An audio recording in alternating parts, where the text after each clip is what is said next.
Democracy is about owning our destiny as Filipinos. The business of election is not only the business of COMELEC, it is the business of everyone. In democracy, ito'y nangyayari kapag may kakayanan tayong maglabas ng ating tinig, ng ating saloobin, at ng ating pagpili. And that's voting. Huwag natin silang babaliwalain sapagkat yung sentimiento ng sambayanan, mahirap man o mayaman, nakatatanda man o bata, tatandaan natin isang boto, isang balota, isang boto, isang Pilipino. Through the ballot, they choose the people that they would like to govern over them because it's an expression of the people's will. Nation building really is all about our choices. Ang pagboto ay pagpili. Kung sino ang pinili mo, yun magiging ang lipunan mo.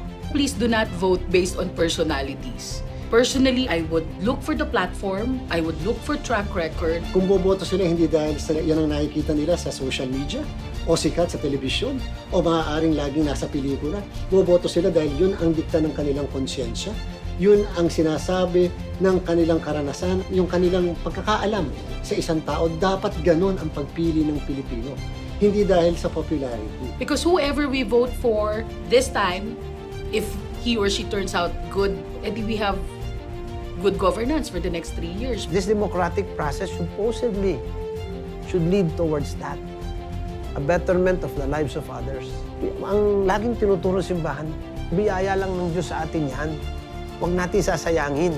We are stewards. Stewards ng mga biyaya ng Diyos. Yung mga irregularities outside of the machines, yan ang ingatan ng ating mga kababayan. At ano yan? Vote buying. Paano ka magkakaroon ng tunay na leader kung ang balota pala at ang boto ay base lang sa natanggap na pera, natanggap na pangako, natanggap in kind or in kinds ng mga kababayan natin? That's not democracy.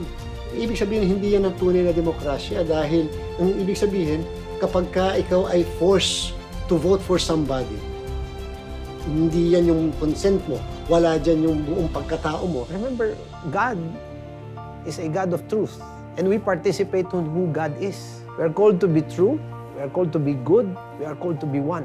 Voting the right leaders will bring our country to greater heights. Making the right choice is a vote for our future. When we vote with integrity, we're not only fulfilling our duty as citizens, but also stewards of God's guidance. We seek leaders who will uplift, unite, and protect, making choices that resonate with the principles of faith, hope, and love. Vote for the future. Vote for our nation.